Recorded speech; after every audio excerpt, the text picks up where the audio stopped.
The impact of a loving and consistent partner is a lifelong therapy session. It really transforms you. But here's the key problem. Unfortunately, we're living in a paradox of mental health. We have quick fix solutions to what we think our fundamental needs are. What pornography and social media has done has escalated what we desire in a partner. If someone doesn't meet our needs initially, we replace them. As a result, we've got an epidemic of loneliness. So we're putting all the pressure on finding this one person to meet every need. That one person is in a sea of millions, and we don't even know if they're going to like us back. Do you think we're wired for monogamy? I would say there's two types of men in the world. I would say some men.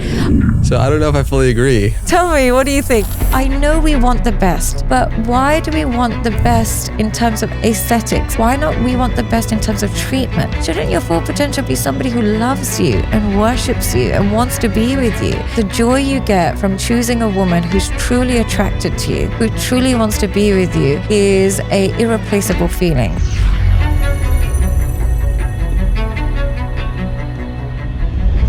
Hey everyone, welcome back to Know Thyself. I'm excited to be sitting down today with a psychologist and relationship coach who has devoted her social online presence to supporting individuals and couples in regards to modern relationships, happiness, healing, so much that I'm excited to dive into today. Sadia Khan, thanks for being here. Thank you so much for having me. Yeah, the pleasure is mine.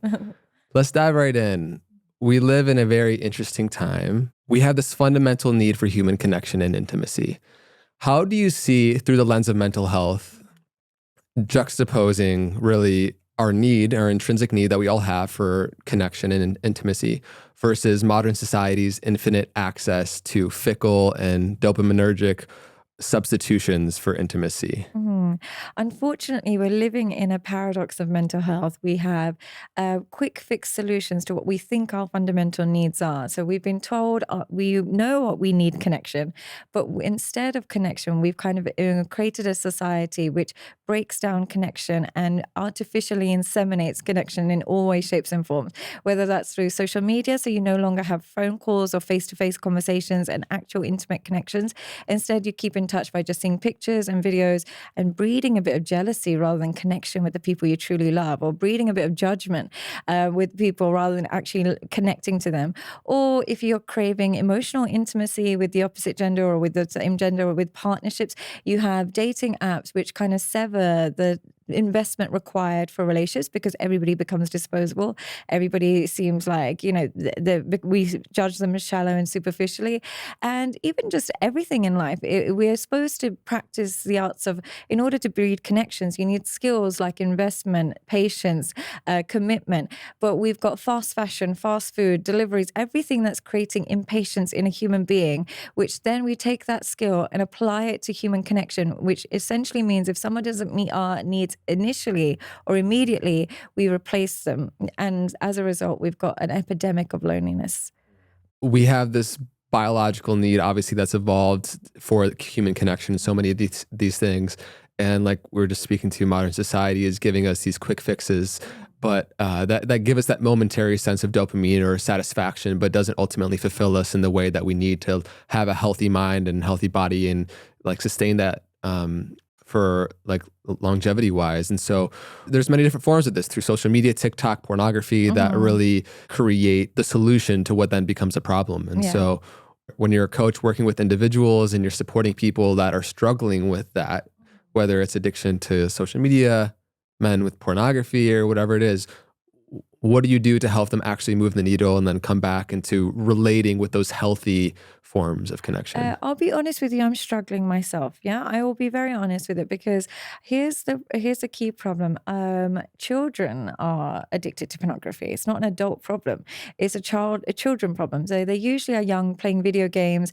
So they start with addiction to video games, and that becomes very difficult. And then they see the pop-ups and then they start watching pornography, and by the time they're 18 they've got a full-on addiction, but they don't realize it's an addiction. So you're competing with now their childhood and their complete habits that you can't really compete with. But the main thing it's done to men and women, but particularly to men, is we can all find connection. We think it's really hard, but we can all find connection if we simply like what likes us, if we're simply look for reciprocity. We want what wants us. We stay within our level. I don't mean that in an insult, but it would be a pointless strategy for me to want like a complete superstar and be like, no, Chris Brown has to be with me. It's not going to happen. But if I stay in my level, somebody who works in a similar industry, somebody who looks similar to me, somebody who is like that, we'll all find partners. But what pornography and social media has done has escalated what we desire in a partner. And as a result, we think we're super lonely. We think there's nobody out there for us, but essentially there are people out there for us, but we classify selecting people who are on our similar level as settling. And therefore we keep aiming higher and higher, thinking that the bar is higher and higher. And as a result, we end up lonely when really we could just shift our desires to the people who invest in us and focus our attention there. But we're constantly focusing our attention on things that we've seen online and things that we've seen other people do. And therefore we lack the actual intimacy and connection, and we don't look for reciprocity anymore. So that's why people are struggling a little bit in that sense. Yeah, I've always felt that even when I have, some sensations of like lethargy or, rumination in the past, like just simply going in nature, like connecting with real soil and like the real world, is like what we make it to be this catastrophic thing that we need to have an existential solution for. But really, like the solutions are so simple and just giving our human biology what it needs. It's so simple. Like I'll have a man that's addicted to pornography and he's like, I have no luck with girls. I have no luck with girls. And I said, what kind of girls are you going for? And it will be a Swedish supermodel that lives in a different country and he's in his mum's basement. He's not looking after himself. And he's like, those girls don't like me. I'm so lonely. I'm like, but there will be girls that do like you. You just don't want to attach to what is available to you. So what's happening is we're forming artificial connections with people who are out of our league, and therefore we're experiencing continuous rejection, and we're trying to bypass rejection by using OnlyFans or subscriptions of pornography. And as a result, we can't get the human connection, because human nature and human connection requires those emotions like rejection, investment, commitment. And we're skipping all of that and then just getting to the outcome, which is a fake outcome of just sexual pleasure, unfortunately. So what's the difference between the balance of what men versus women need for self-control and authenticity? For men and women, I would say self-control, the art of self-control is having a vision. That's all it is. It's not so much being restrictive, but it's understanding where you want yourself to be in the future, visualizing what your outcome of life will look like, and then using that as a motivator to inform your decisions. And what I mean by this is I like food. I enjoy all types of food. But because I might have a vision of how I want my body to look, that long-term vision of where I see myself is a motivator for me not to succumb to my desires right now. Similarly, you might love sex with beautiful girls or so on and so forth, but you want a marriage with kids and you want to maintain that. Not everybody, but some men want that. They want a committed, long-lasting relationship. So you have to control what you currently desire for your long-term vision of yourself. And when people forget their outcomes and their long-term visions, and they forget what in the long term could be worst case scenario. Long term, it could be being really overweight, out of shape, in a really unhappy situation. They forget that that's a real consequence of current decisions. That's how they get into a lack of self-control. But if you just remind yourself that you owe your future self good decision making today, it will enable some good decision making. In terms of authenticity, I think what most, and I think a lot of women are suffering from this, myself included, is we are constantly bombarded of what kind of woman we should be. But before there would probably be one narrative of what a woman should be. Nowadays, it's like you've got so much online telling you that you can be a bad bitch, or you can be a boss, or you should be conservative, or you should be liberal, or you should be. There's so many mixed messages of what a female identity should be that women are losing their identity and kind of molding into whatever's in fashion in that moment. And as a result, they're losing connection with what's truly compatible with them, and they're not finding the right connection. So when they're teenagers, it might be to be a bad bee, then it might become like, oh, I want to settle down, but then there is just no consistency in their behaviors and their morals and their desires, and as a result they get quite confused as they're growing up. So in regards to both of those, I love the thought that you shared on self-control and how it doesn't have to be this kind of forceful, militant, force that we push on ourselves, but rather it can be when you taste something more fulfilling, the lesser will naturally fall off. If you have a vision and you craft a reality for yourself that meets your needs, then you don't have to fall prey to these lesser things that are going to have all these other deleterious effects. On the flip side, with authenticity, I've heard you speak to many times how femininity has been largely replaced by I narcissism. have, yeah. And it's really sad because I mean, there's billions of dollars spent every single month shaping the psychology and narrative of what a woman should be in particular and what it means to be an attractive woman. And there's so many down ripple implications cascading from that. One being the booming OnlyFans industry and TikTok and Instagram and social media being platforms where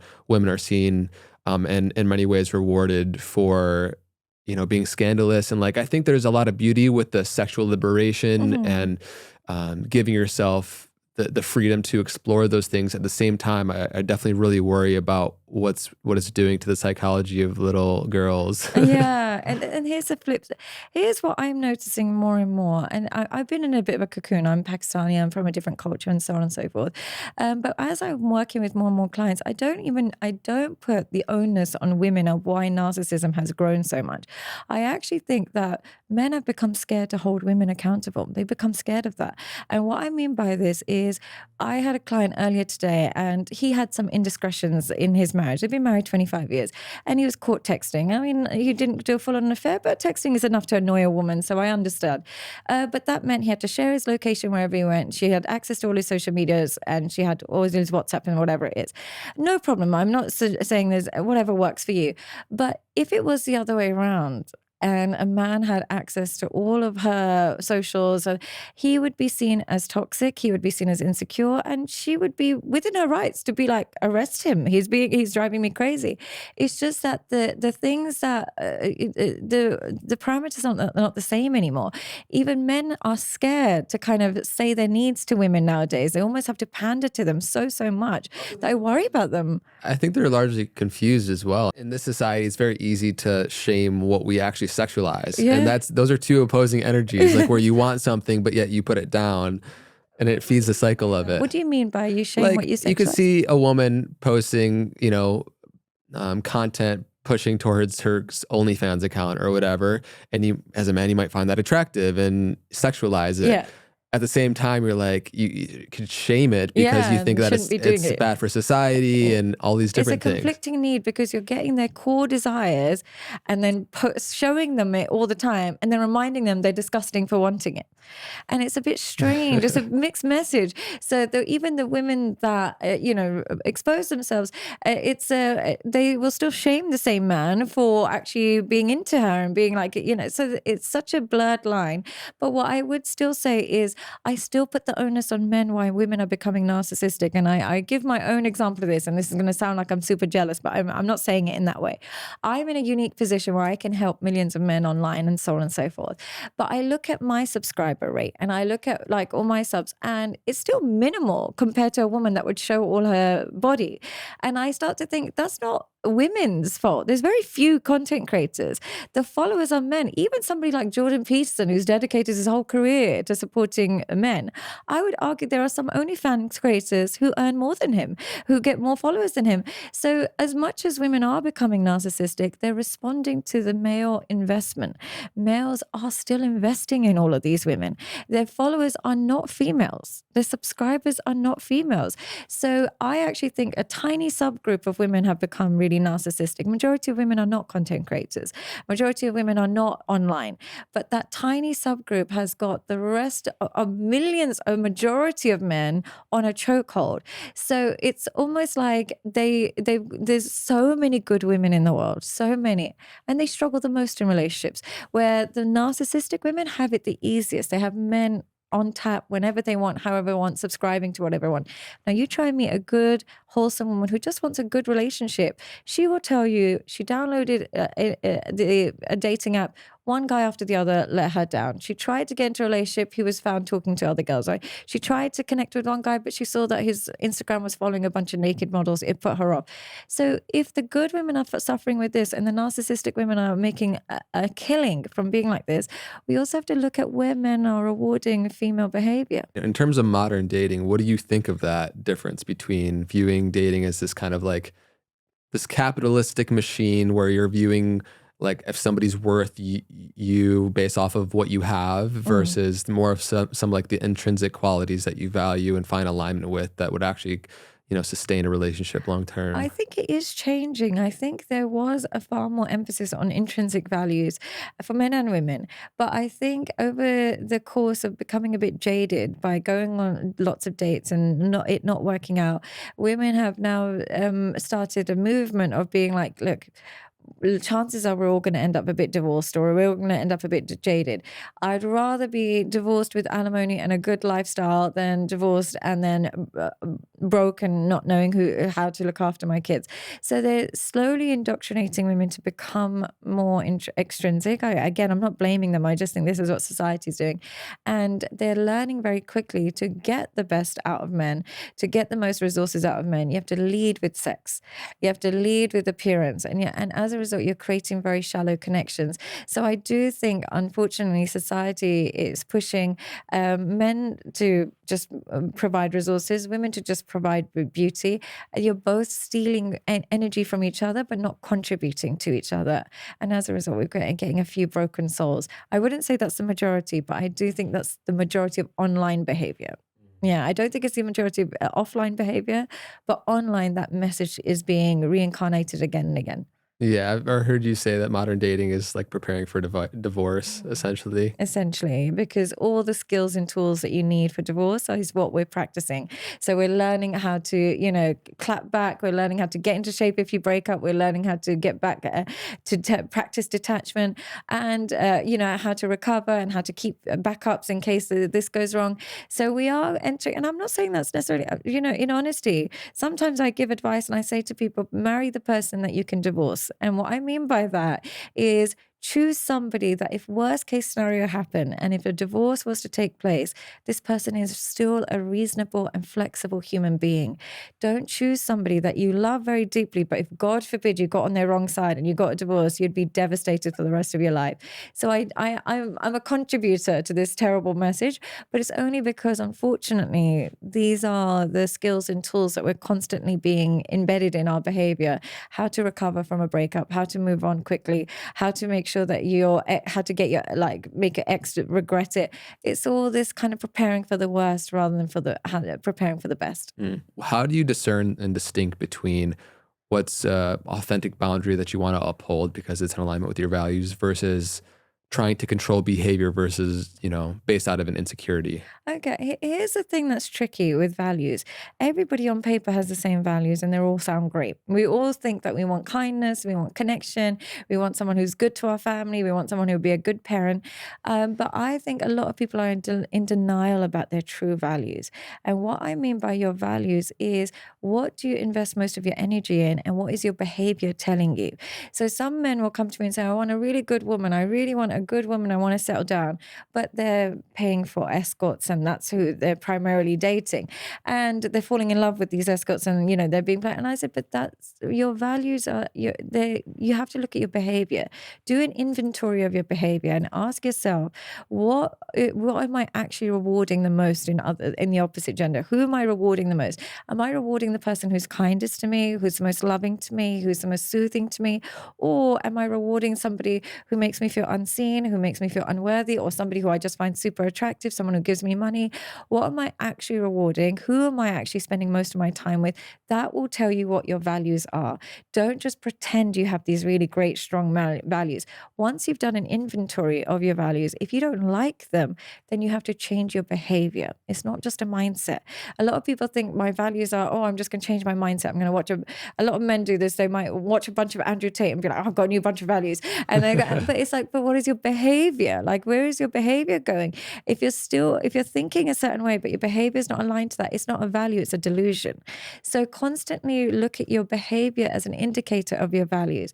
The other thing to recognize is sometimes your values and your behaviors is very much infiltrated by your traumas. I get them. I completely understand that. And I have been very much an advocate for, childhood trauma, but unfortunately I've seen in my own practice that sometimes we are using this as an excuse. I'm totally compassionate with your trauma, but don't use that as an excuse to abuse others. Don't use that as an excuse to use others, and don't use that as an excuse to expect people to accept your mistreatment. You still have to, part of your values to still include treating people correctly. If you are really anxious and that now means that you are really abusive to your partner, and you might be emotionally abusive or really controlling, and you say, oh, but that was just my trauma, you have to accept it. Part of your value should be treating those that you love with respect and dignity, and overcoming your trauma to make this relationship work. So I would say that values have to be aligned with behaviors. Look at your behaviors as an indicator. If your values have been muddied by your traumas, it should be still your value to undo the trauma, to treat people correctly. Yeah, there is that very virtue signally kind of immature version of what you say your values are versus your behaviors reveal what your true values are. Yeah. In that process of meeting somebody that you're attracted to, of starting a relationship with someone, how much do you see as a psychologist in your background and study is like the template that we have for relationships stemming from childhood?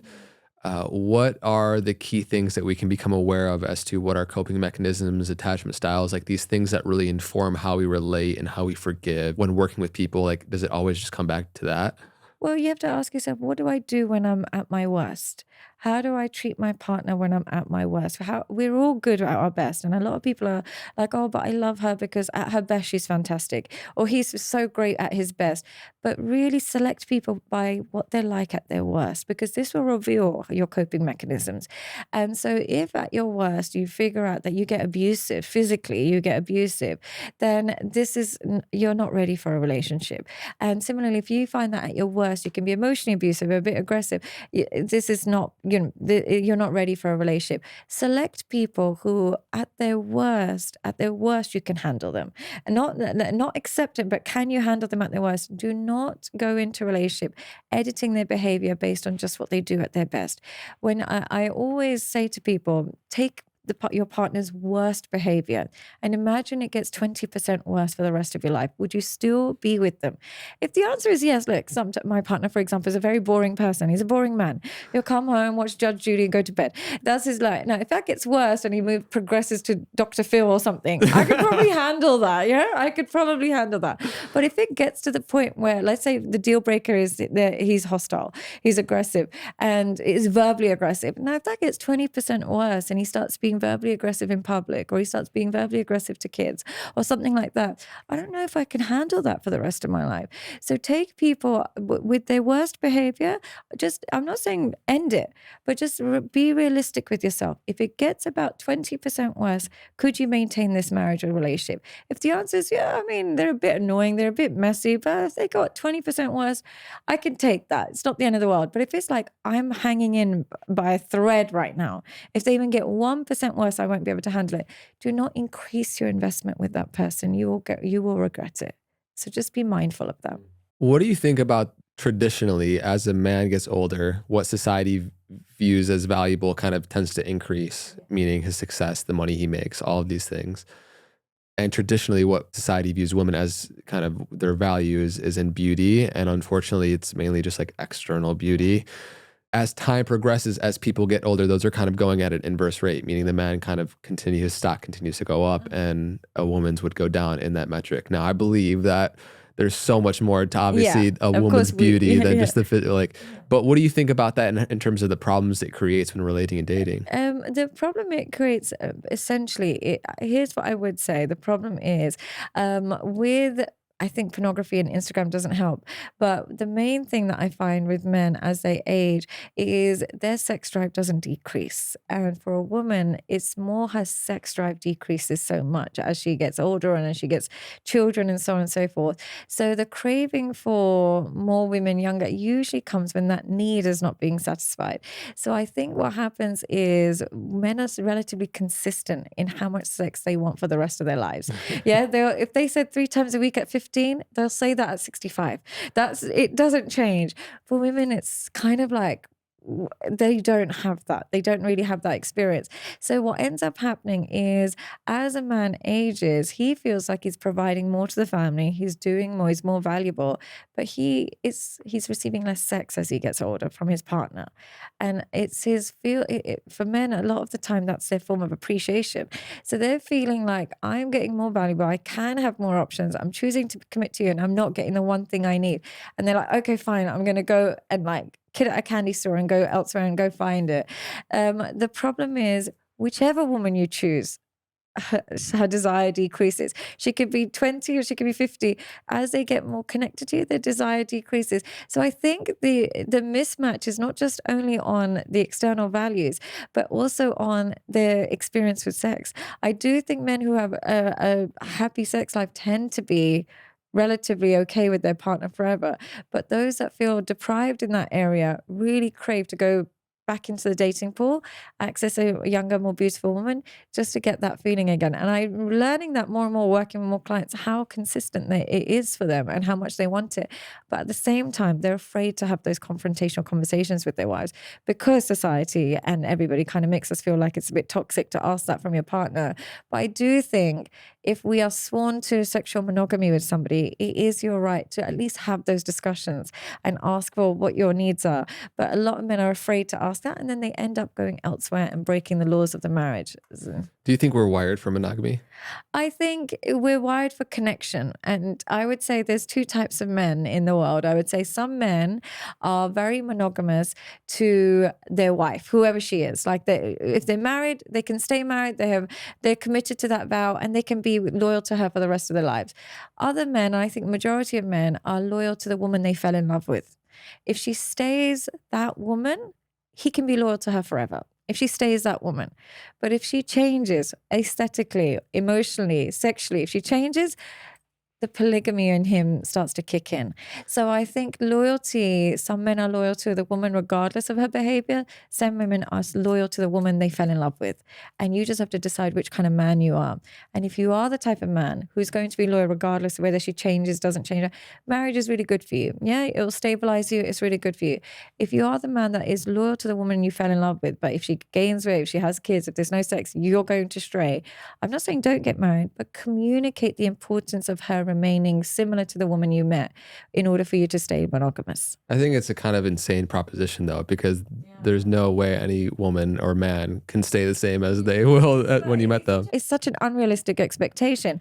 But I would say that we owe our partners to stay within the ballpark of it, in the sense that the fundamentals is whatever amount of effort I put into the relationship in the beginning stages, I'll still try and put that effort into it. With kids, and our body's going to change. But if we become a completely different person, but we confine them, it's going to be a bit difficult. So I don't know if I fully agree. Good. I'm so glad you disagree with me. Tell me, what do you think? I think that if we go into partnership with the intention that we're going to stay who we have been, and I know you're not saying fully, like, of course we're going to evolve and whatnot. Like, I think it's an illusion to think that we're going to be with somebody that we met and they're going to stay that way forever. But I feel like and I would love to hear your perspective on this. What would be a healthier perspective perhaps would be to be on the devotion to each other's evolution and whatever truth arises in that, even if that means the falling off of old ideals, beliefs, dogmas, whatever is in the way from us blossoming as an individual first and foremost, as we are like reflections of each other, discovering our own true nature. To me, like the devotion to the path of evolution is more important. More important. I agree. I think that's a really great way to look at it. Like I could definitely agree that you should stay devoted to being curious about your partner, staying connected to their partner as they change. But unfortunately, what I notice is, particularly, I don't know how, because most of my clients are women, but I do notice when their primary need, even though they might stay somewhat connected, but if their primary need, they're being deprived of that, they will seek it. And I think it's hedonistic, and I think it's the wrong way to look at it. But I think realistically, this is what they do. So if women are deprived of say if in the beginning he was very, like, maybe very verbally affectionate, very physically affectionate, just, invested if that changes drastically throughout the marriage, some women can just evolve and adapt to the fact that a man's not going to compliment you every day for 50 years. Other women are like, well, I really need that. And they might outsource it. Similarly, some men, she will just adapt, like, her body's changed. She's got a bunch of kids. She doesn't want to sleep with me anymore. I can deprioritize sex for a bit of my life. I've had a good run. I'll be fine. Other men will refuse to accept that progress. So I think knowing yourself and your flexibility will determine whether or not you can be monogamous. If you are inflexible and you are simply like, you have to stay the person I met, and if you don't stay that person, I'm going to go recreate those initial stages with another person and then fall into the same trap of that, then it's probably better you don't get into a marriage. But if you are a flexible person who is going to remain curious and involved with your partner, absolutely, I would recommend the way that you described it is perfectly aligned with what I recommend.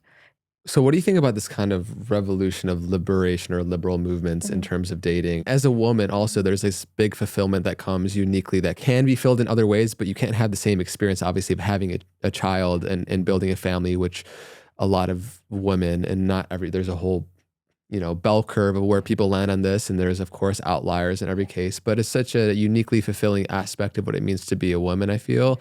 And, I feel the same way as a man. Like, I'm just really excited for that one day. Yeah, God willing. What do you think about that juxtaposed with this like boss babe woman mentality of acting more traditional ways a man would? But I think that, again, it's the long-sightedness is really deprived here. And I say this with no judgment. Sometimes women struggle to have children and it's not their choice. But that decision, I'm seeing a lot of young girls make that decision in their 20s. They're like, oh, I don't want to have kids and I don't want to do this and I don't want to do that. It's a bit short-sighted because firstly, I do think that you don't experience, and I'm saying this as somebody without children myself, you don't experience true womanhood until you know what your body's capable of through children, because you realize what everything's designed for. Everything was designed to cater for a baby, which is a beautiful thing. It's not an oppressive thing. It's a beautiful thing. But one thing I would say is, as our society is getting more and more disconnected, we are going to have AI girlfriends, we're going to have robots, we're going to have all of this nonsense. The one thing that creeps connection as you age tends to be children.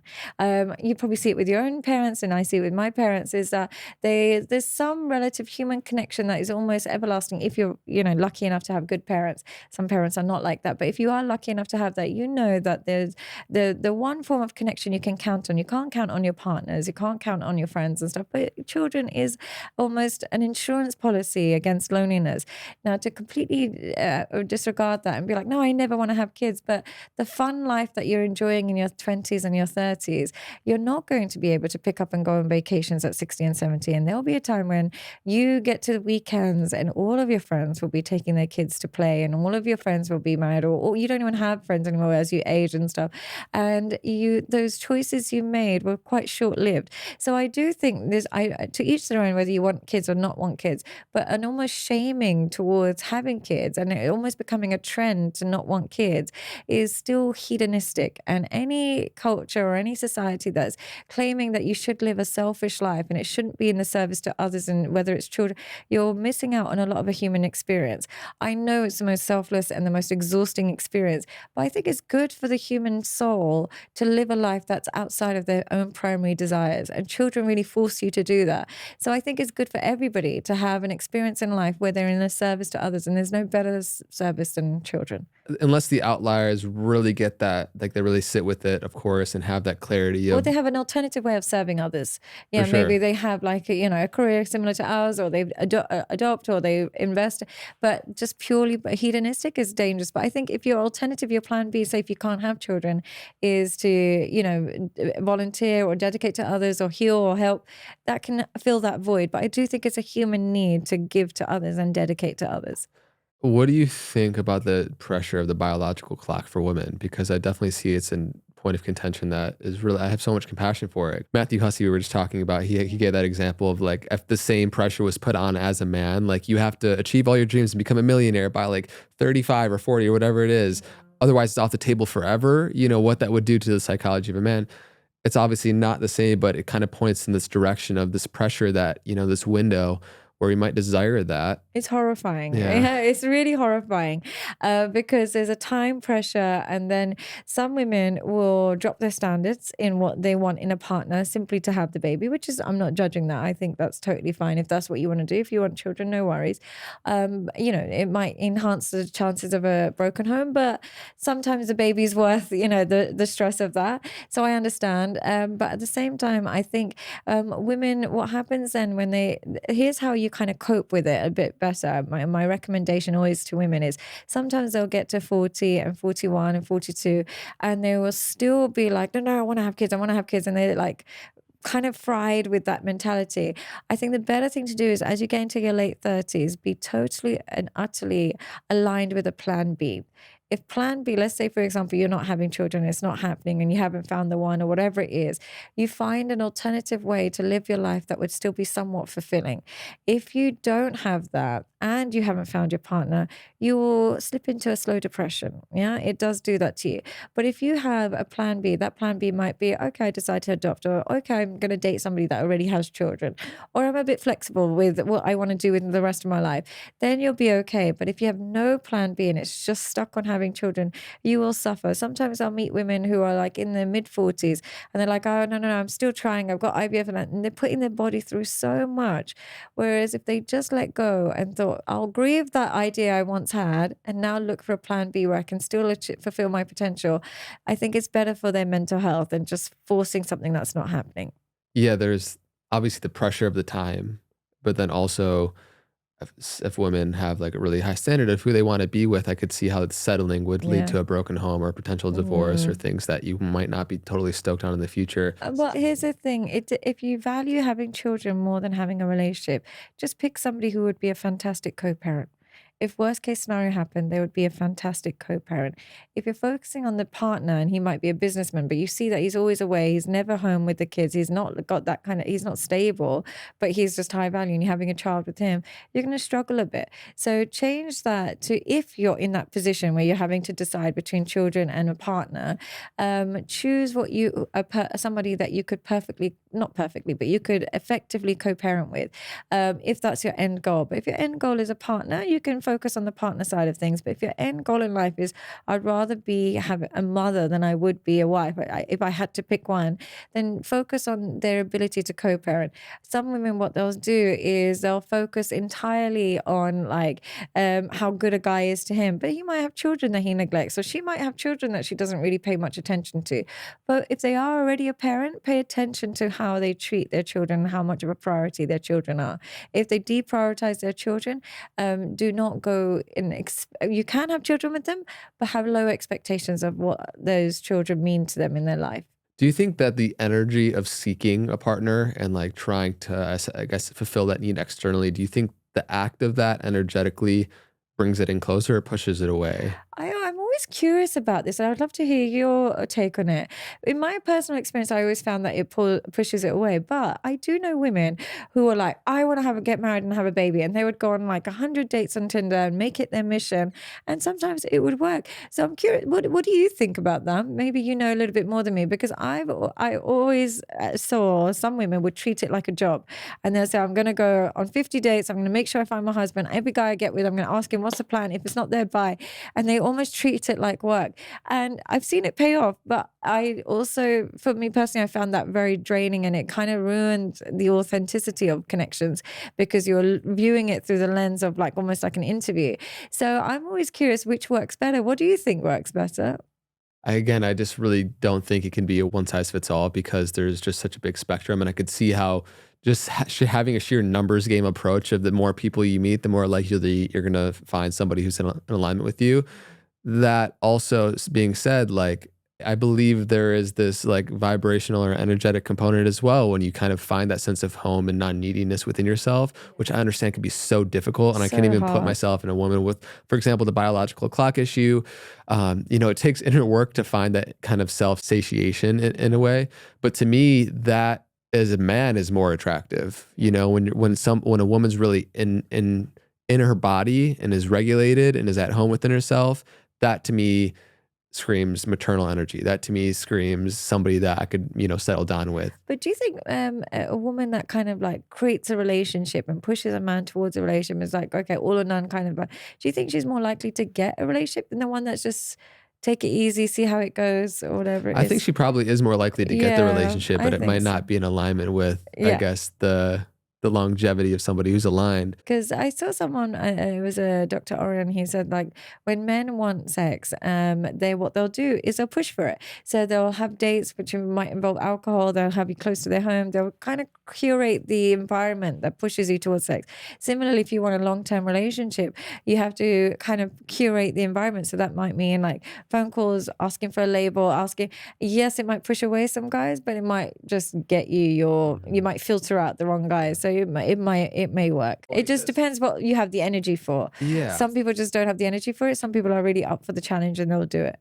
And I mean, for the woman listening, I guess take it for what it's worth. But I do feel there is a difference in the man versus woman energy, or really just feminine and masculine, which we all have in differing degrees as energy systems available to us. But the man being more yang and penetrative and seeking and achieving, I feel like on the woman's side is more yin and receptive and attracting and magnetizing that towards, which are two different energies. The and more receiving. yeah. Yeah. How do you see polarity and how it can sustain the possibility of like a long-term partnership? Because we all, like I said, obviously have differing degrees of masculine and energy. Some women are more inherently masculine, some guys are more inherently feminine. Do you think there needs to be a strong polarity in the differences for that attraction to stay long-term? Or do you think it's actually, it's more harmonious to have similar energies, bringing us closer to the middle of that? I think, look, it is some men are actually drawn to masculine energy in women. They're actually drawn to it. Maybe it's how they're raised or whatever.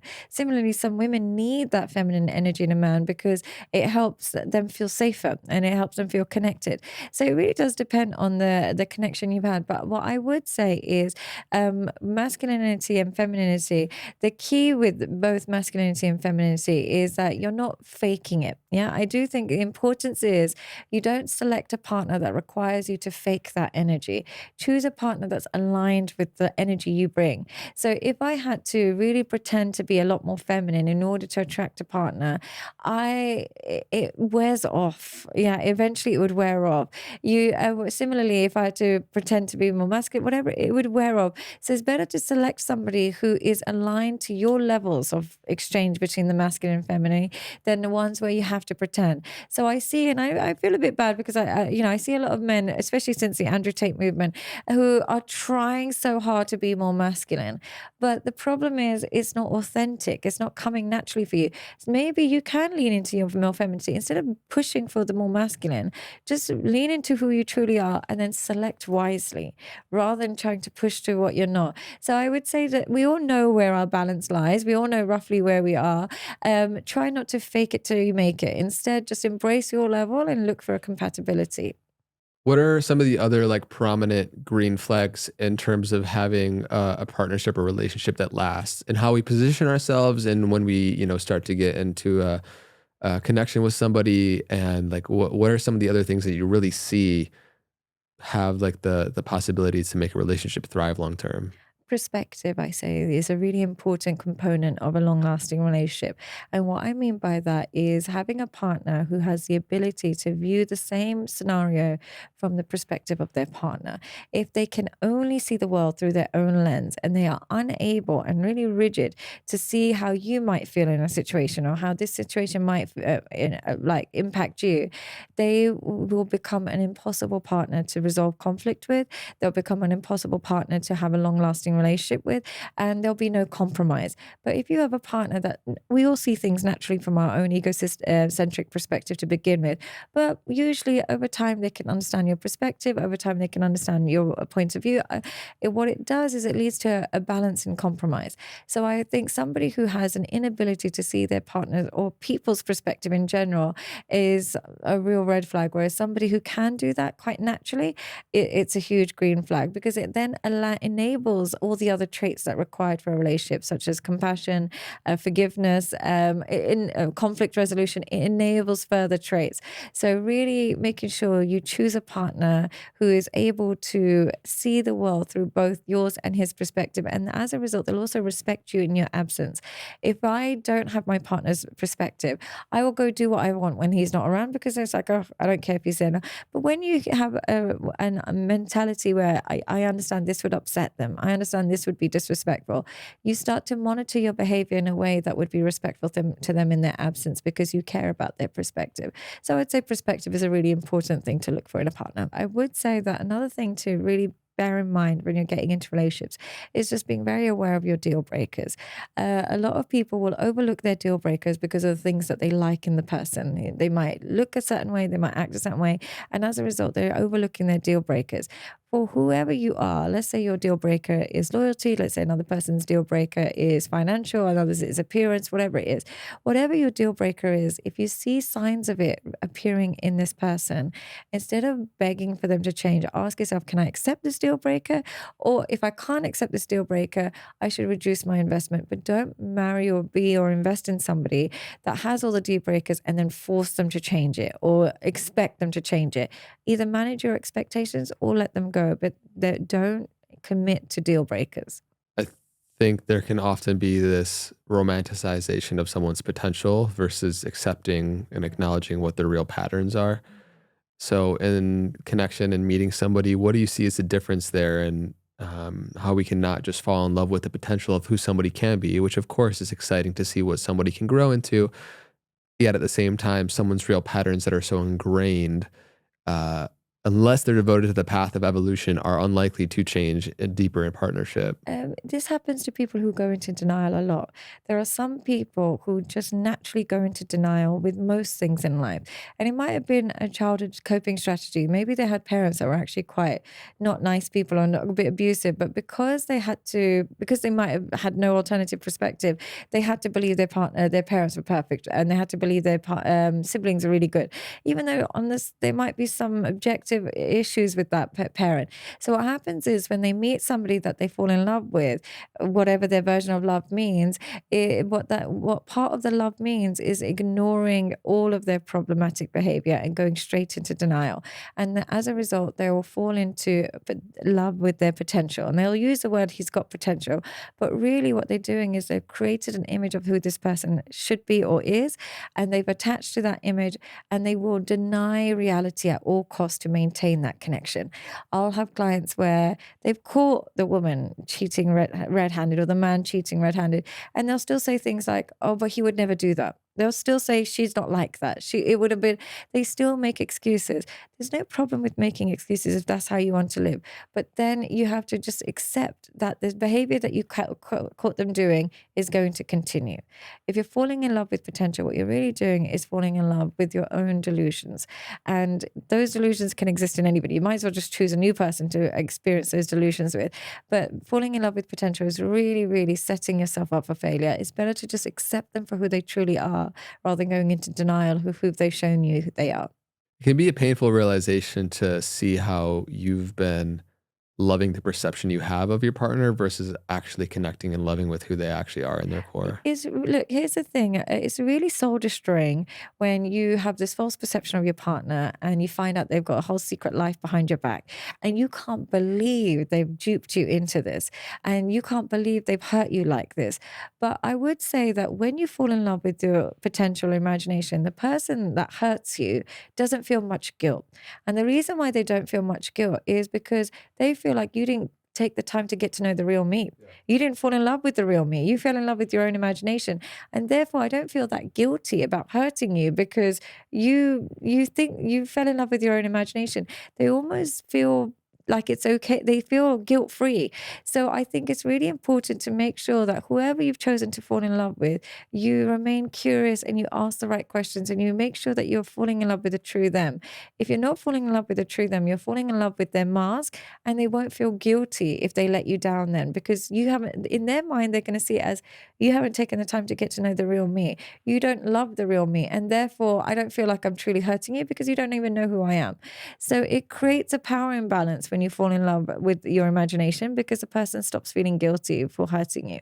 Yeah, I really feel like we can't judge what we truly understand. Like if we understood what somebody's childhood was or past that led them to create the coping mechanisms, behavioral compensations, traumatic patterns that still go on to live in our control us in our day-to-day life, we would have compassion and understand for it. I just feel like we don't often prioritize clarity of mind to really see that and not just our own fantasization of what somebody is or really put them on a pedestal for their, and like their noble qualities without looking at the very real shadows there and like even acknowledging it. Cause it's an illusion to also go into partnership thinking you're going to go find somebody who's like healed all their stuff and is just like this perfect deity that you're going to come into partnership, right? Yeah. But at the same time, there needs to be a healthy acknowledgement of what those are and having those conversations earlier on than not, I feel. Yeah, absolutely. We've got to be realistic. People are going to be flawed. You just got to pick the person whose flaws you can cope with. People are going to be working on themselves throughout the relationship. Some people might not be working on themselves. You just pick the person that you can cope with their flaws with. No one's perfect, and you're not perfect. You also have to realize that you're going to go into this relationship with some of your own issues and concerns. I think there is an overemphasis sometimes, like, and I blame myself for this, where it's really talking about healing and you have to be healed and you go into a relationship. It's not so much that you have to be healed and perfect. You just have to know the key is not to be perfect.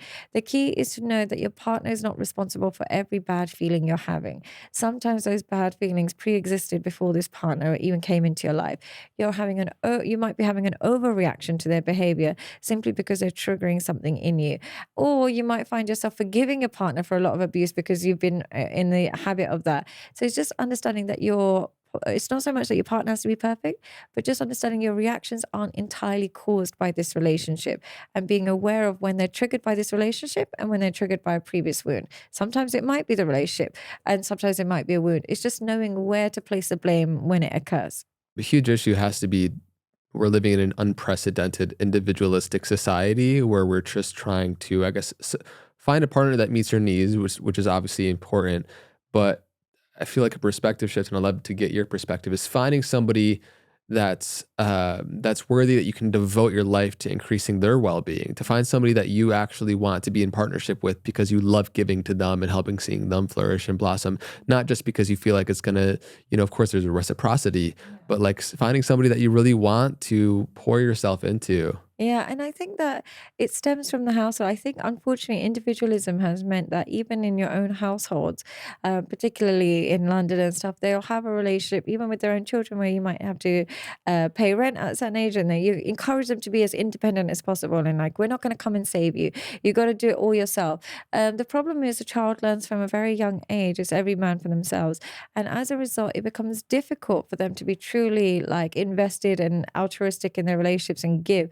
Now, people can fall into two strategies. They either become excessive takers or excessive givers. Both are equally toxic. So an excessive giver will feel like, you don't even have to earn the amount that they give you. They give and they give and they give. The problem with that, particularly with people who are anxious, they give endlessly. The problem with that is unconsciously they create a balance sheet of how much they've done for you. And when you don't reciprocate or when you don't appreciate, they have an overreaction. But nobody asked you to give that much. I know that's a harsh reality because our goodness should be rewarded, but sometimes that's coming from a place of need rather than actual genuine altruism. So there's the excessive giver and then there's the excessive taker, somebody who is so comfortable with taking and so frugal with giving. Now, they tend to find each other. These two people tend to find each other. As givers naturally attract takers, and takers naturally attract because they're a perfect match for their own pathologies.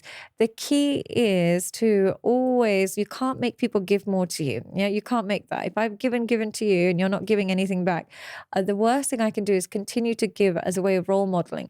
The best thing I can do is reduce my investment till I match you. Or you just have to match your partner's investment. When you match each other's equal investment, there'll be less resentment. But when one person is doing too much, they're going to resent you. One person's taking too much, they're going to disrespect you.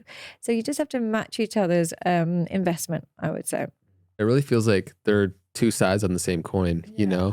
And I mean, I'd rather be surrounded with a giver all day, but at the same time, they're both trying to fulfill the same need of how they think that they're going to be able to be worthy or earn love. Yeah, there's both have a wound, a deprivation wound. It's just nicer to be around a giver than it is to be around a taker. But takers are never with two takers. It's an impossibility. Like one is trying to take, the other one's not giving anything. They don't really find each other. So givers and takers tend to surround each other, except in friendships. Friendships, givers tend to stay together, and takers tend to stay together. But in romantic relationships, the pathologies tend to align. How do you like to give love in your partnership? I'm an active service kind of person. So I do like to cook, and I do like to, massages. And I like to make sure everything's good, almost like a nurse. And then afterwards, I'm like, I'm so tired. No one looks after me. And then I play victim. So I'm like, I'm a giver, but I'm keeping score. So I'm a bitch.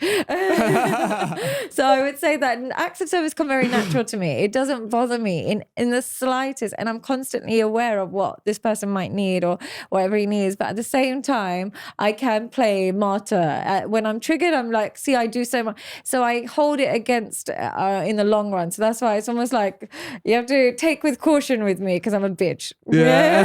How do you like to give? I'm actually the same. I love acts of service. To me, like, not that words of affirmation aren't beautiful and can be received, but they honestly really don't do a whole lot for me. They do nothing for me. I hate compliments. I hate words. I'm like, shut up. Whereas acts, but I don't know how I like to receive, but I know I like to give in that way. I'm also not a big presence person. I don't know what to. I'd rather just do something for you. But words just don't mean anything to me. Only because I am so aware that they can be meaningless. They they don't have to be true. Yeah, I mean, I think there's an important distinction here because, there's words that can be empty where somebody has an ulterior motive for what they're trying to get out of you by saying certain things, which is very fickle. And you can feel that energy where that's coming versus somebody's like real heartfelt reflection of how you've impacted them. Or, I've experienced that in past relationships, or even people come up to me about the podcast. And I think it is important to be able to receive those and to be able to acknowledge someone's genuine appreciation, compassion and appreciation. And for me, at the same, like in terms of partnership, there's this real deep love that is expressed through acts of service that you're showing in your works in the world, and how you you're really spending your life force, energy, and time into that. So I personally love doing things that help my partner blossom and feel seen in that way. And you receive how? How do you like to receive? I think I love to receive physical touch. And acts of service, both those. Yeah, you're an action person. Yeah, you like actions over words. And the thing, my problem is I don't appreciate even kind words. I struggle to accept. What's going on there, Sadia? Come on, can we unpack this a little bit? Do you know, I get it. People are so nice online, and even when I go somewhere and I'm super, super uncomfortable, and there's a part of me that just goes, oh. And I think what happened is I used to work in a boys' school. I used to teach psychology in a boys' school, and I was like 21 and they were like 18. And so they would be like, oh, you're so hot. So I got into the habit of thinking compliments are disgusting because it was coming from these dirty little boys. So I ended up just transforming that to everybody. So now I just hate compliments. And it's a real problem because it means I can't really receive compliments, but it means I pay more attention to behaviors than words. So I do like the fact that somebody can't really ignite much attachment from me from their words. They would have to do it with behaviors. So I kind of like it, but it'd be nice if I could get the joy out of compliments that most people get. Well, I think there's a difference between having healthy self-esteem to where someone's praise or blame really doesn't affect you and how you view yourself, which is healthy. Online, you're going to get a bunch of amazing comments and a bunch of people who just don't understand you, want to project onto you, right? Yeah. So it's like, it's important to receive constructive criticism and like listen and have the capacity for that. So you could have that, but then there's also like part of us, I feel like oftentimes that just doesn't believe we're worthy of receiving love in that way. Do you feel like primarily it's just that conditioning of like those old boys for you that I just don't think it's true. I genuinely, for some reason, I just don't think it's true. And so when someone compliments me a lot, I just assume that they're lying to me. So it actually makes me have a disdain towards them rather than appreciation. I know that sounds so bizarre, but the more they compliment me, and I'm like, oh, you're just lying. So isn't that terrible? It's a terrible way to see it. If I was saying what you were saying right now and you Yeah. put your psychologist hat on, how Yeah. would you diagnose what that is? Like, what would you I would say? say that you don't believe that you're worthy of those things. So you assume the person is lying rather than changing your own core belief about yourself. Do you think that's true? No, I think I don't know. I think what's helping is being online and helping people. It has changed everything. I think on the surface, I can admit that, you know, things are nice and things are great. I can admit that. But I think self-esteem and deep down, I don't know how much I can receive it. I can accept that they might mean it, but I'm just not good at receiving it because I don't know. I think it's a vacuous thing to I just, maybe because I don't know, this sounds a bit silly, but a lot of the time on my podcast and stuff, sometimes people can focus on the aesthetics and they can be like, oh, hair, makeup, blah, blah, good or bad. They can focus on that. Because I don't attach anything to those types of comments, I start to, I just find it a bit empty. And similarly, even with my work, where people really enjoy my work and they really like what I'm saying, because to me, I'm like, oh, but come on, it's nothing. It's nothing. I just see when I achieve something, it immediately becomes nothing to me. I don't know why. I remember the first time I started Instagram, which is in 2023 or something like that, 2022. It wasn't that long ago. I remember seeing somebody with 8,000 followers and saying, oh my God, he has 8,000 followers. That's amazing. And then I would get to 800,000. I'd be like, oh, that's nothing. Yeah. The moment I achieve something, I start to think that achievement is not worthy. And it's so easy because if I can do it, anyone can do it. I don't know if that's a weird thing, but I just somehow, when I achieve something, that thing loses its credibility. I mean, I think in order for really us to manifest everything or anything, we kind of have to expect it and like know we're capable of it in a way for it to even to fully come in the first place. So we kind of get disenchanted with like the numbers after a certain point. Like a big win and a small win kind of feel the same. Like when you hit, you know, for the followers metric, you know, you hit 1,000 followers, you might be similar feeling, if not the same, to 100,000 followers, right? A win is a win. Yeah. And so do you feel like you source self-esteem at all through career and the success of that? Weirdly, really bad. And I feel really ungrateful saying this. I'm very proud of myself. I'm very proud of how quickly it's grown. But one thing that I'm most proud of since my growth on social media is how little it's changed me and how little it's affected me. If you see my day-to-day routine, it's exactly the same as before all of this. If you see how I take enjoyment, it's exactly the same. Nothing's changed whatsoever. My close friends and family and my partner can attest to this, that not one part of me has changed in any way, shape or form. Maybe sometimes they say it's like because in your head you always thought you were a bit famous and now you're just like, right, now you guys realize, okay, good. So maybe there's a part of me that's like, oh, finally. But generally speaking, it has not changed me in the slightest. It hasn't even changed like where I shop, like, you know, little things like that. It hasn't changed anything about me in any way, shape or form. So I think the growth on social media has made me more private, like more proud, not on the growth on social media. It's made me proud of the person I truly am at home, because that person doesn't get affected by, you know, increase in payment or increase in notoriety. So I'm quite proud of that person that's still at home more than I am proud of the growth on social media. I like that. I think that's just like integrity. It's like finding the identity that's kind of indivisible, you know. And what I really liked about it is, well, one thing I really like is my friends are so similar. They're so non-materialistic. They're so not fame hungry. Like so many times I'll be like, oh, should I just post you? They're like, no, I'm not into that stuff. Or if I say, look, guys, do you want something? I've done really well here. Do you want me to buy it? And I really wish but I really don't like stuff. And I'm like, me too. I don't like anything. Like, what do we do? Like, should we do something with it? Like, no, just save it for something. So I like the fact that I've learned that my values are really not attuned to like notoriety, money. It's just not who I am. It's just, I think at a time I thought, that would be really cool. That would be really nice. I would love to see if I'd collect a bunch of bags. But when I remember buying a bag and then it just covered in makeup and lipstick by the end of the night, I was like, oh my God, I'm never spending this much on a bag again. So it's just not my nature to indulge in these kind of things. So I'm quite proud of knowing that, because most people might think they've got intrinsic values, but they've not been tested. So the fact that my extrinsic values have been tested and they don't mean so much to me is quite nice. I quite like that part of my life. What do you think it means to know yourself? You know your full potential, you know your capacity to love and be loved, but you also know your capacity to hurt others, and you be mindful of both sides of the coin.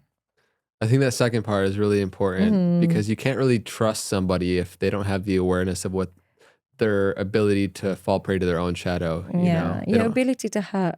I Yeah. think it's really difficult when you're doing therapy with somebody and you ask them, where do you go wrong in your relationship? So what did you do wrong? And they're like baffled. Oh, I've never thought about that. And I just think you don't know yourself until you know your worst qualities Mm. and how they could potentially impact others, because those are the qualities that you need to work on the most. And if you're ignoring those and highlighting all the things that you love about yourself, you are going to fall into the realm of more narcissism. So try and focus on the things of how you can potentially hurt the people around you. Do you think the most prevalent and effective way to gain awareness as to what those shadows are interpersonal dynamics and relationships? Absolutely. Everybody's great when they're home alone by themselves. Everybody is, especially when people are single. They're like, oh, I don't really have a temper, myself included. I was like, I'm so confident. Nothing's pissing me off. Well, there's nothing happening. Nothing happening. I'm so calm. I'm so confident. And only with my partner, I'm like jealous and I'm insecure and all these things that I didn't know I had these traits. So I think that your morality and your genuine, like your insecurities are only tested when you're in human dynamics. It doesn't just have to be your partner. Some people are totally fine, but they might get jealous of their friends or they might get competitive with the people they love. It's the dynamics between people that reveal your true core self. The dynamics of how we engage in relationships are so much informed by the template that we had when we saw our parents relate, you know, in the early stages of development as a child. I'm just curious, like, so much suffering is in dynamic in relationship with either other people or other phenomena in life. It's like how we perceive our relationship to the thing. And so what have you seen as the most effective, like, healing modalities to actually transform who we are? You know, not just change from one identity to another, but actually transform and heal those coping mechanisms, those attachment styles that keep us stuck in kind of a Yeah. lower vibration in I know existence. this sounds like a cop out, but I would honestly say selecting a very good partner is a lifelong therapy session. Mm. It really transforms you. I really see a lot of people who might be anxious and they've got this partner that's abusive, a bit neglectful and everything. And they're like coming to me to heal. And I said, I'm so sorry, but you have an hour a week with me. You have 24/7 with your partner who makes you feel unseen. You can soothe yourself, you can try and calm yourself, but I promise you the impact of a loving and consistent partner is something that if I could bottle it and sell it to you, I wish I could. But there's something about having a secure partner, which not many people, not everybody is, but I know it's really hard to find, but a secure partner who is happy to meet your needs, is happy to, help you heal, and you're doing the same for them. You both have the right intentions. That will act like, that will do more for you than any therapy session. I do agree you can self-soothe in certain ways, self-soothing, but part of self-soothing and part of self-esteem is good selection. So I could, if I'm working on my self-esteem, I'm taking, I'm going to the gym, I'm working out, I'm taking cold plunges, I'm doing all of this thing, I'm making money, I'm doing all of those things, but I'm choosing the wrong partner. Unfortunately, I won't heal the same way. So I do think selection is everything. Now, if you're already in that situation and you have selected a partner that is like this, then the key is still to work on yourself and enhance your self-esteem, but try and meet those core needs from not just that partner. Try and spread the core needs. If you have a bit of anxiety and your partner's not always available, they're a bit more avoidant, try and place some of your happiness in your friendships or in your parents or in your children. Try and delegate some of that connection. But human connection and healthy human connection is very, very powerful. What would you say to support somebody in the process of that realization where maybe they've been in a committed partnership for a long time and they come to realize that I want to be in union or, you know, partnership with somebody who is committed to also that lifelong therapy process, you know, and they want to go on that journey.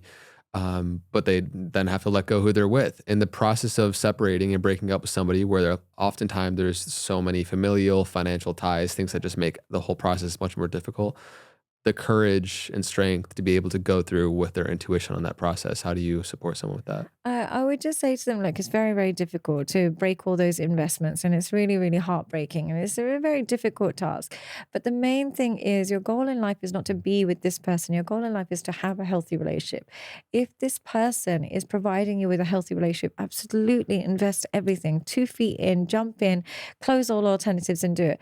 But if they're not, then unfortunately, you're placing your happiness in the person rather than that. Goal is to be in a good relationship. If they can't provide you with that, try and let go of the vision. Try and have a very clear vision of what kind of relationship you see yourself in.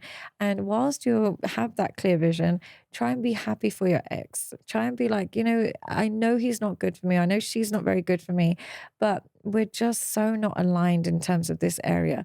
So therefore, I wish them the best. Try and have no negativity towards people in your past because they would have taught you something. And the worst thing you can do is to say, they did this and they're awful. The better thing to do is, I selected them for a particular reason. I must have felt really low. There was something wrong with me. I chose this person. No one put a gun to my head. And therefore, I'm not going to wish them anything negative. I'm not going to hope for anything negative. I wish them the absolute best. But I know this is not going to serve me if I want a healthy, happy relationship. And try and remove that negativity and replace it with a clear vision of where you see yourself in the future. And where you see yourself in the future should involve complete understanding of what caused this relationship to be so destructive. Did they not reply much? Did they kind of want too much independence? Were they too clingy? Whatever it was, make sure you understand that fully and try and repair before you just dive into a new relationship with somebody who just has one quality the old one didn't. So don't use another human being as a numbing cream to help you, but try and reflect on their qualities and really keep that vision in mind.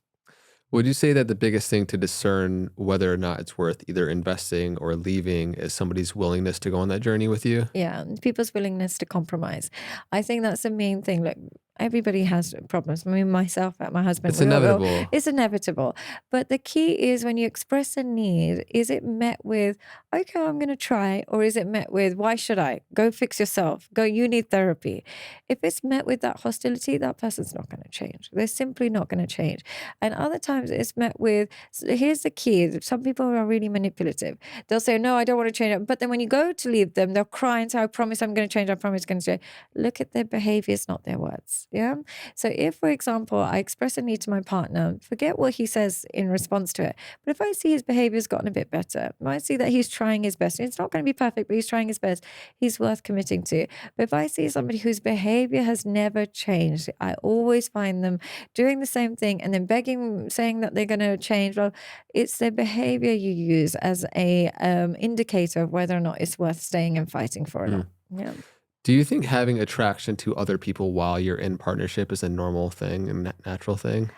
I'm curious. Look, I'm a unique individual when it comes to those things, because I kind of get blinkers and I forget what attraction actually is. And blinders. Yes, I get blinkers. I really, really have that with my partner. I just have these blinkers. You mean blinders? Is that what I mean to say? I think so. Yeah, probably. That's what I'm trying to Blinkers say. are just like if you're turning left or right on your car. Is that an American thing? Okay, maybe I've got it wrong. I've got it wrong. Blinders, that's what it is. So I kind of just don't know. Like, I personally, I don't have that kind of open attraction, but I'm very aware that most people do. But I also think it's usually more likely to happen when you're not physically attracted to your partner. I think that's what it really stems from. I think when you are genuinely attracted to your partner and you don't feel like you've settled and you don't feel like you've just got, been taken what you're given, I think what happens is there's a natural kind of dim light on everybody else because you're somewhat content. But when you're not truly attracted to your partner, I think we have a heightened reaction to those around us. I also think it comes from our own insecurity. When you are not used to receiving a lot of attention and praise, and you're not used to receiving attention from the opposite gender, you can get very easily attracted to others. You can get super hyper vigilant to other people and their validation. But when you've gone through life where you receive that all the time, you realize that an attractive person is no more valuable than an unattractive person deep down. Yeah, it's not really the end of the world if somebody's beautiful. It's not worth jeopardizing your entire life over. So I think it's normal, but I do think you should limit it. I think the key thing to do when you are attracted or you do meet somebody that you're super attracted to is to limit your interaction. Police yourself. I know that sounds a little bit like, a bit constrictive, but if you've got an underlying attraction and then you're going to the next steps, it's not going to be healthy for your relationship. The better thing to do is recognize I'm attracted to somebody new. It happens, no worries. But because I'm attracted to somebody new, I'm going to limit my emotional investment with them. I'm going to limit my access to them because I know there's an underlying attraction. What do you think? Do you think it's normal to be attracted to new people? I think there's many different layers of it. There's the physical attraction, Yeah. which might fluctuate in a long-term partnership, Yeah. especially we're all going to turn into ball bags eventually. Absolutely. I'm already there. So. No, you're not.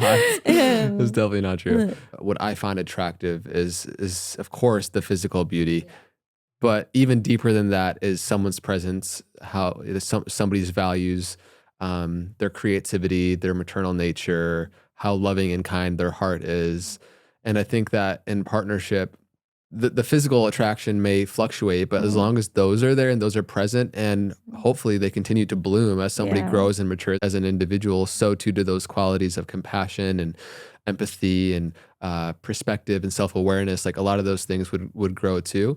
Then it takes the pull, the magnetism, the fantasy of the grass being greener on the other side, that kind of diminishes. And at the same time, I think that there's a natural process, you know, and I know a lot of men struggle with this, and this kind of understanding of like what it means to really commit to somebody and the investment of building a family and not having sex with someone else for the rest of your life, Yeah, other it people with sounds the rest of your scary life. to them. It can, you know, for sure, Yeah. understandably. But at the same time, you can also like look at attraction or have an appreciation of beauty without obviously one needing to take any action on it. Yeah. But then two, come into different relationship with how we navigate that awakening of like life force energy. When we see something that is beautiful, the natural response of any organism is like a sense of awe, a sense of wanting to be drawn towards it. But I think as we grow and mature as individuals, what we find attractive changes. And to be honest, I could meet somebody who is like a beautiful supermodel externally, and if they're really disconnected from themselves, if they have all this unresolved stuff and shadow material, I just don't find them attractive. Like they can be hot, but they're not beautiful in that way, you know? Yeah. And I think what really helps is trying to desexualize the opposite gender. I think it's really important to have friendships, platonic relationships with the opposite gender, because it desexualizes them. When the more time you spend with females and males and you realize that they're flawed like everybody else, they're a bit boring like everybody else. They can be, people who don't access the opposite gender often in other contexts outside of romantic relationships tend to sexualize them a bit quicker and easier. So I think desexualizing them is really important. Humanizing people that you're attracted to as well. Like they get sick and they have a period and they wake up messy too. And so when you dehumanize them, you kind of have this elevated idea that they're beautiful all day, every day. So they're worth every risk that you're going to take to access them. But the reality is women are women. They have their same ups and downs as everybody else. So I think really trying to understand that beauty is always going to be a commodity. It's always going to be something you're attracted to, but learning how to react to beauty is a really important skill for a man. Don't allow beauty to help you make irrational decisions.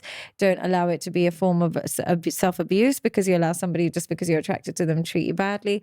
Just don't allow it to be the dictator of your decisions. Instead, it should be a natural, nice quality. Of course, I'm not diminishing how important beauty is, but don't let it be the most interesting thing about you and others. In a heterosexual relationship, what do you think is one thing that men don't really understand about what women want and need?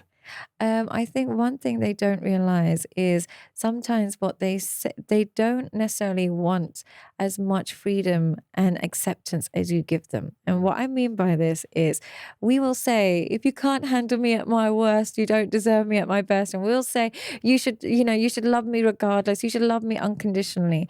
What they truly want is somebody who is able to respect themselves and know when a behavior is unacceptable. What they don't want is a doormat. They really don't want it. And I work with men all the time. And all the men that I've worked with that have been cheated on or been left have never been the bad guy. It's always been the guy that just tried to happy wife, happy life. The guy that was just like, she would have a lot of tantrums, but, I just used to let her off and I just used to let her calm down. And she scratched my face a couple of times, but it's okay. It was an accident. It was funny. They'll say stuff like that. Or they'll say, I caught her text. I don't ever put any boundaries. I don't do anything. I just want her to be happy. I don't think they realize that for women, actually, your boundaries and your self-esteem is a parameter of how much we love you. If you have no boundaries and no self-esteem, we don't know the map of how to love you.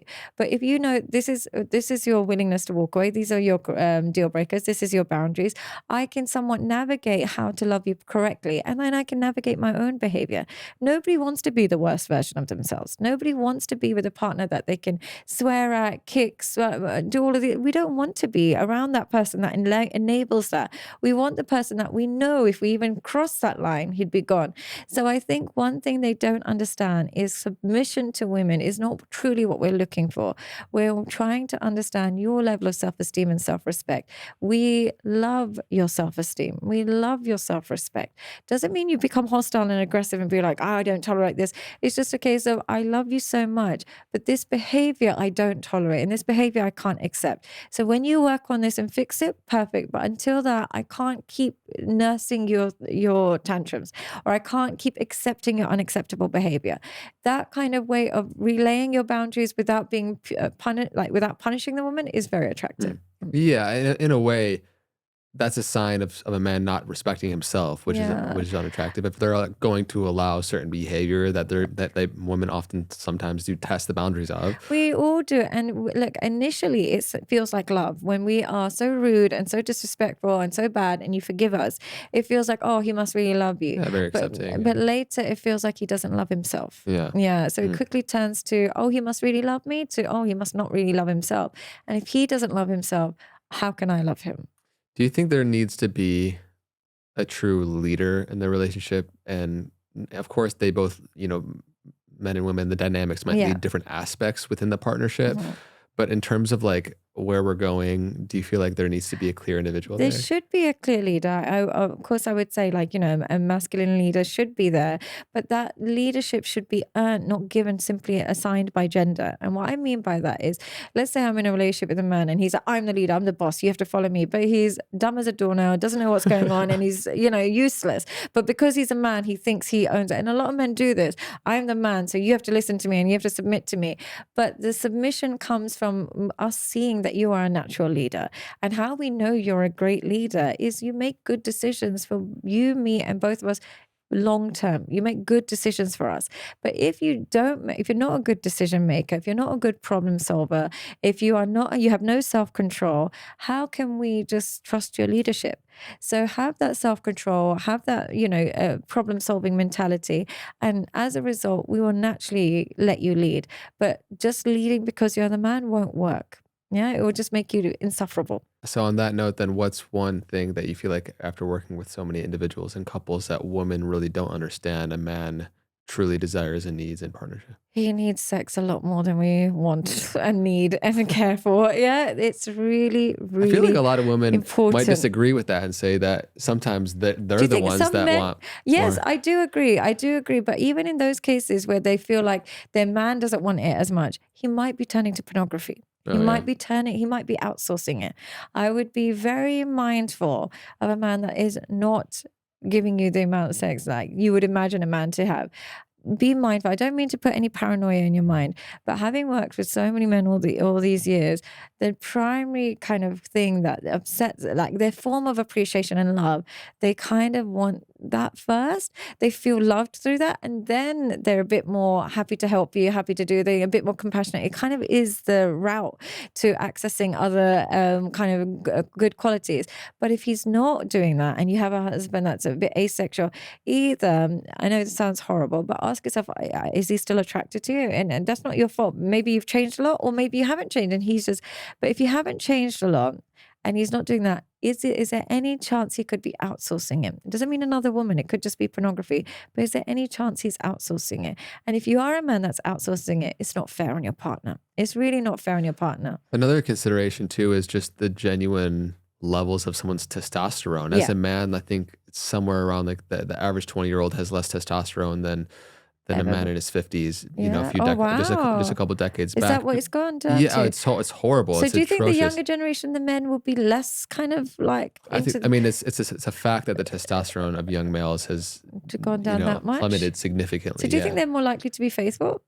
I guess I don't know about the correlation in terms of testosterone levels and faithfulness, but I would just say in general, like connection to their primal self, sex drive, ability to put on muscle, a lot of these things that help a man create a healthy self-esteem and identity is more difficult when those, when you have so many toxic chemicals and exposure. Is there something that's causing that decrease in testosterone? From my understanding, it's an amalgamation of many different factors, including the toxic chemicals and heavy metals that we're exposed to in our water and our food supply, the nutrition density of our food, the overexposure to blue light and lack of healthy sunlight in the morning All and of throughout that the day. affects testosterone that much? Oh yeah, huge. Yeah, Wow. crazy. So even keeping your phone in your pocket and stuff like that can Yeah, affect... especially near your balls for a guy, it can really sap goodness. testosterone. It's just pulling us away from our biological evolution too. You think about like what would like a hunter-gatherer ancestor kind of live in terms of their connection to nature, in terms of their exposure of sunlight, all these things. I mean, that's just going to inform so much. So too. do you think then what I said about men that need that, do you think that's not necessarily applicable to the younger generation?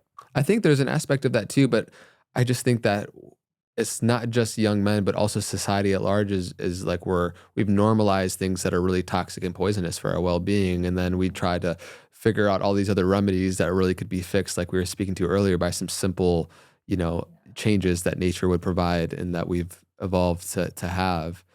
That's tough on it, guys, if that's what's happening, because it's not a choice. It's like kind of just the way the world's conditioned them. I mean, it's the same thing also on a flip side that I feel like is happening with women and their disconnection to their cycles and like having and awareness. infertility is higher than ever and stuff like that. So it is. I guess we're both becoming compatibly incompatible. It's real. Sadly. Yeah. Okay. So is another thing outside of sex that you feel like? Appreciation. Yeah, I would say this is a really important trait for men. Men want to feel appreciated. I've been a bit jaded and I'm like, oh, they just want sex, because I tend to see that side of men.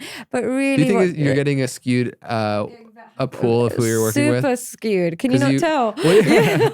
Super skewed. But I would say even the ones... Wait, just because you're working in Dubai, you feel like you're working with a lot of those clients? Okay. Yeah, working in Dubai, working with wealthier kind of men and working globally and all this stuff. And my content appeals to only a certain type of man. Sure. Not every man can relate to it. So it gives me a very skewed perception. But what I would say slightly more universal is when men, even when they are outsourcing sexually, I would still say they're outsourcing desire and appreciation. I think they really, really, really require appreciation as almost like a driving force, as a motivator to do other things. How they might receive appreciation is different for each guy. Some men might want it verbally. Some might feel appreciated when there's acts of service like food or like, stuff, basic kind of what nowadays might be seen as primitive, but it's just, they just feel loved in that way. It's just how they do. Or some men might feel appreciated by physical touch. But I do think a lack of appreciation is like a slow suicide for a lot of men. They start to think, why am I doing this? Because we as women are very good at creating social connections. So mostly our work or something gets complemented by several people, whether it's our parents, whether it's our friends, whether it's our hairdressers. We receive affirmations quite regularly. Men are quite deprived of that. With their friends, it's not really as much. With their, they don't walk down the street and get as much validation. So when they get deprived of that, even in their home, they start to lose motivation. So I say appreciation is quite an important trait for men. Would you say there's anything in particular that men, if you would give women advice on, because I don't want to speak on your behalf, but if you were to give women advice about the men, what would you say is something that they don't always realize? I really agree with that appreciation. I think that for men, I'd love to get your perspective on this, but I do think that women really appreciate like healthy ownership.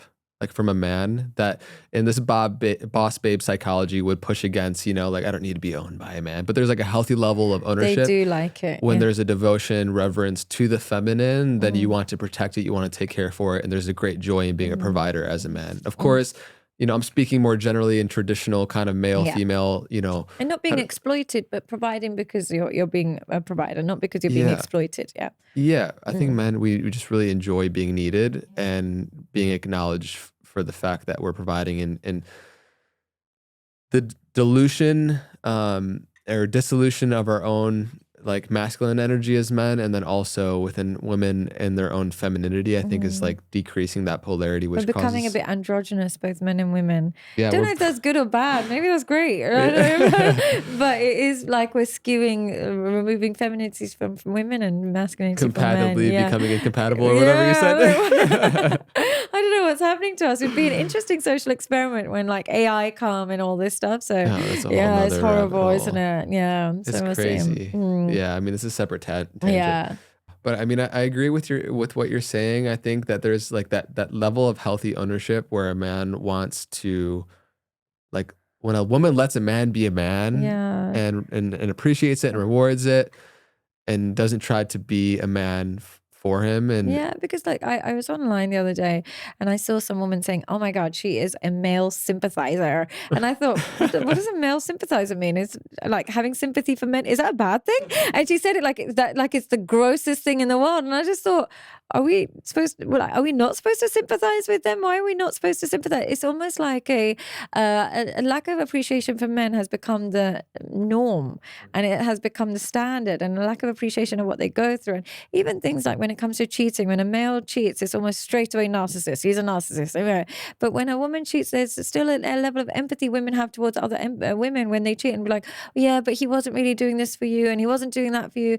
There's so many excuses made in that moment. So I just think that the lack of appreciation has become the cultural norm, and I don't think it's necessarily healthy for their mental health. yeah, I agree. I think there's so much, like, fatherlessness is a real epidemic. The lack of ritual initiation and like real fatherhood, I think Yeah, and they is learn about men through the lens of a woman when there's no father. And sometimes the woman, especially if she's been scorned by the father, can have a negative perception. So that it creates a disconnection from their own masculinity and a disconnection from other men. They almost feel safer without the other men, but then that chips away at their masculinity again. So it's very difficult for them. It's very yeah, difficult. and the cycle continues. And a cycle continues. I'm sorry, that sounds very like the world's over. Like you're gonna hate your life. It's not like that. I'm just saying, worst case scenarios, this can happen. Cool. All right. I'm just curious, is there anything else you want to share with our audience as to the, important ingredients there? I would just say, look, just because you feel something doesn't mean you have to do it. You might feel angry, doesn't mean you have to go and scream and shout. You might feel like sexual and you might want to go try something. Just because you feel it doesn't mean you do it. I think there is a culture of kind of just, give in to your desires. Try and remember your desires are sometimes self-sabotaging.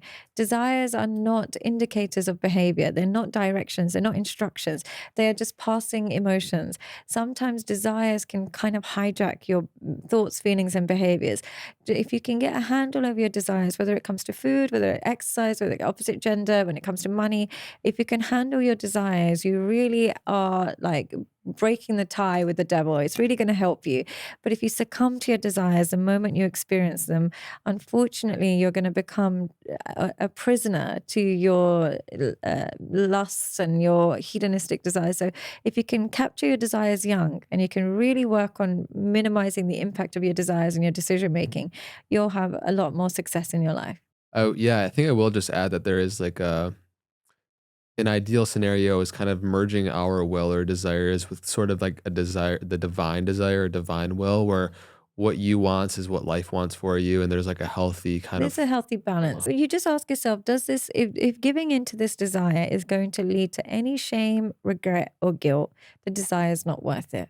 But if the desire has no shame, regret, no guilt, no worries. Yeah. If you're somebody who works out a lot and you have a desire for kick, and you're not going to experience any shame or guilt because you go to the gym and you work out, no worries. But if it's going to constitute to any shame, any guilt, any regret, try and avoid it. I feel like there's just such a big link there between our compulsiveness towards habitually just acting on those desires and unconsciousness. Like they're the same thing to me. Compulsiveness, unconscious behavior, you're acting on mechanisms that are happening beneath the surface that you're not fully aware of, that are controlling your life without your Like a fully conscious puppet choosing. master. Yeah. And so the journey is then coming into conscious choice. The voice that's driving you to kind of give into your desires, is that voice actually protective of you, or is that voice self-sabotaging? Yeah. And if it's ever self-sabotaging, just ignore it.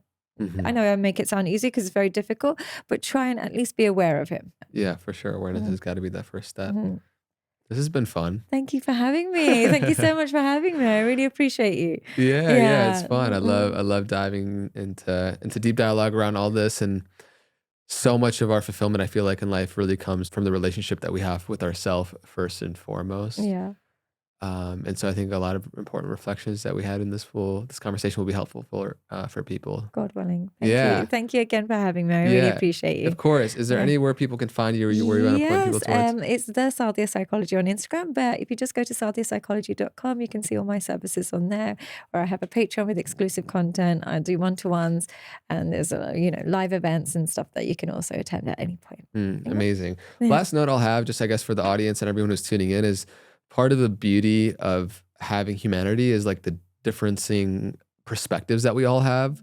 Like truth in my eyes feels like the amalgamation of all different possible perspectives and the different facets that we all carry. And so you, with your life experience and degree and, working with so many people, have a beautiful outlook and perspective on human dynamics.